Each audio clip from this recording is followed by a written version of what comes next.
Ako ng brownout sa buong barangay at napagabi ako ng uwi galing sa bahay ng kaibigan ko. Ang tanging ilaw ko lang ay ang malaking dilaw na buwan na tila masyadong mababa sa langit.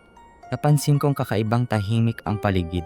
Walang tahol ng aso at walang huni ng kuliglig na para bang huminto ang buong mundo.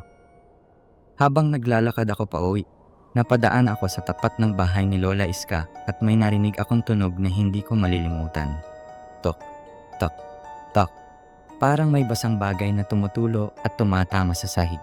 Huminto ako at sinubukang balewalain ang takot ko ay unti-unting umaakyat sa aking dibdib.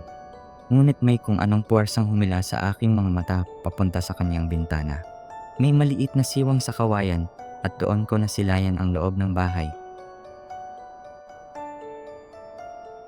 Nakita ko si Lola Iska na nakahiga sa sahig at sa unay inakala kong patay na siya.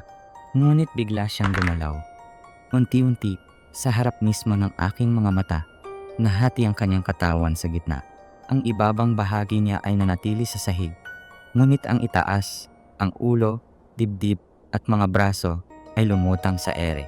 May mahahabang laman loob na nakalaylay mula sa kanyang tiyan. At mula sa kanyang likod ay bumuka ang balat at tumubo ang dalawang pakpak na itim at manipis. Parang gawa sa anino. Ang dati niyang mabait na mga mata ay naging itim at puno ng gutom. Bigla siyang huminga ng malalim, parang sumisinghot.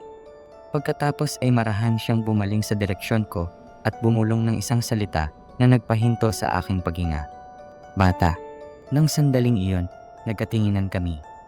Gusto kong sumigaw, ngunit walang boses na lumabas sa bibig ko.